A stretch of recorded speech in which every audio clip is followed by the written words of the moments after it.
Hello, my name is Megan Pike and I did my presentation on fit children. So this population is any child, and I found ranges on multiple different resources. Some said from 6 to 12 years old, some said from 6 to when the child starts puberty, but the average of what I found said from about ages 2 years old to 12 years old. And then to classify as fit, their BMI is supposed to be between the 5th and 85th percentile for that child's gender, height, and weight. So it varies as they get older as well. So it's really important to not just take their BMI as a whole, but take their BMI in relation to other children their age.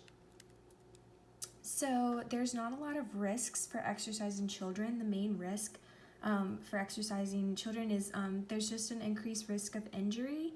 Obviously, if the child has any special conditions or any kind of medical history that's concerning, then there are increased risks depending on that child's specific capabilities. Other risks can include if you're strength training a child, there's just risks if it's not done properly, or if you do it too much.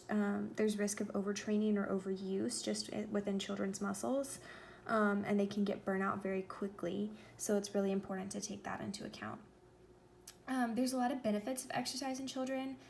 Some of the main benefits are benefits in body composition. There's increases in muscle strength, increases in flexibility. Their coordination is going to get better. They're going to have a higher aerobic capacity, they're going to have a higher anaerobic capacity, and they're going to improve their bone mineral density. So bone mineral density is improved through proper high impact load bearing exercises. So some examples of that is like box jumping or jumping rope. Just anything that's high impact and load bearing is really beneficial. So this case study is going to be William.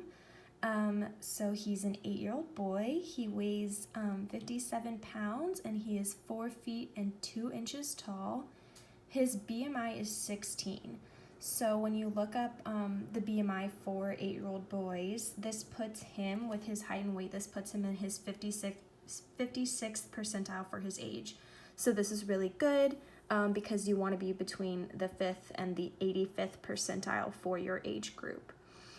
He's white. His resting heart rate is 82 beats per minute. I thought it was really interesting that children tend to have a much higher heart rate than adults do. His resting blood pressure is 56/94, and his total cholesterol is 160. So for William, we did 3 different tests, and so his cardiovascular test was a 1-mile walk-run test, which he completed in 9 minutes and 24 seconds, which is really good for somebody his age. It's not super great like for being competitive, but it's a really good ranking. For the muscular strength and endurance test, we did a push-up test, and he scored 15, which is good. This is in the 80th percentile for him. And for flexibility, we did the sit and reach test, and he scored 30 centimeters, which is also really good and in the 80th percentile for his age group. So for his cardiorespiratory exercise program, it's really important that children are doing cardiorespiratory every day. So we want him to do this daily. We want it to be, this combined with the other exercises should be at least 60 minutes. It's really beneficial if there's more than 60 minutes. So there's a lot of freedom with this. It can include a combination of various activities. It can be all one thing. So anything that involves like running, swimming, dancing, riding his bike, going to soccer practice, or just playing soccer in the yard, or even soccer game if he's on a team, basketball game or practice if he's on a team, or just playing basketball in the driveway.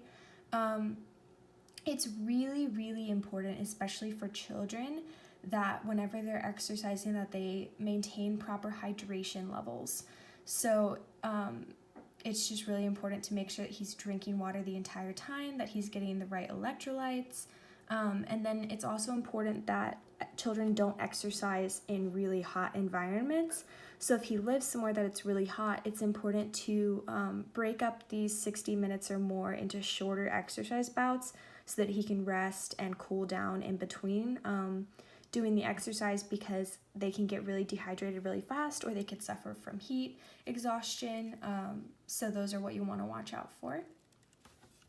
For his muscle strength and endurance exercise program, this should be done like 3 to 5 days a week. And it's as part of the 60 minutes or more that I mentioned previously. So there's 2 types of exercise that can be done for muscular strength and endurance. You can do structured, and so structured is like lifting weights and working with a resistance band. And then you can do unstructured. So unstructured is like playground equipment. So this is like monkey bars, or just anything that involves like pulling yourself up, or moving your body weight. So climbing trees, tug of war.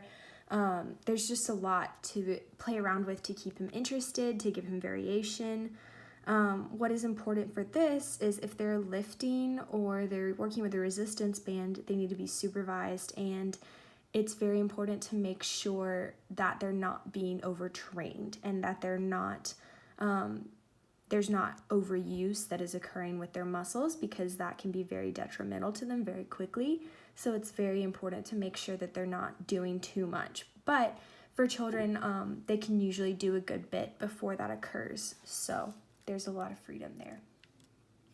For children, there's also an additional thing that's really good, which is bone strengthening exercise programs. So this is to improve their bone mineral density.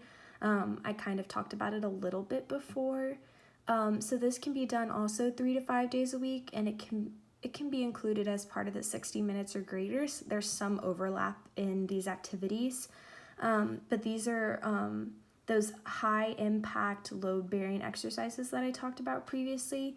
So this is running, jumping rope, box jumps, basketball, tennis, resistance training.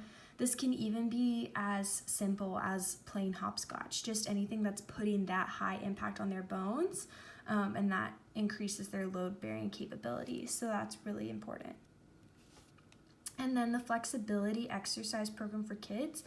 You can do a lot of different stretches for children just to improve their flexibility. Kids already tend to be pretty flexible, but some of the really easy exercises to do that kids kind of find fun, which is also really important with children's exercise, is so there's child's pose, which is kneeling on the floor with your toes together.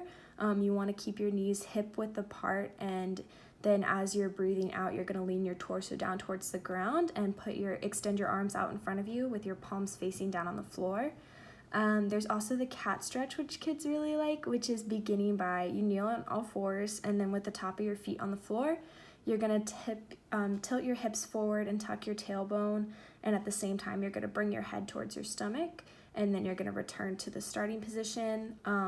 Toe touches are also really good, where you stand straight up, you're going to reach your fingertips towards the sky, and then you're going to bend at your hips and reach down towards your toes while keeping your legs straight. That's the important part, because they're going to want to bend their knees, but that's going to take away a lot of what the stretch is for.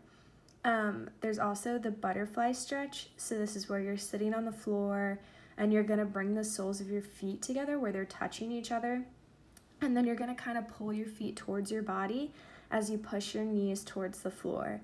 And then as they improve over time, they can progress to bringing their nose to their toes while keeping their back straight. So that just kind of increases the difficulty of that stretch and makes it a little bit harder for them. All of these stretches can be done every day. They can be done every other day. And this can be also included as part of their 60 minutes or more of movement that they're supposed to get every day. Each stretch should be held for 15 to 30 seconds or until a tightness is felt in the muscles. They can repeat these stretches as many times as they want. There's a lot of freedom here for the kid to kind of do what they want. So these are my references for this slideshow. Thank you guys so much.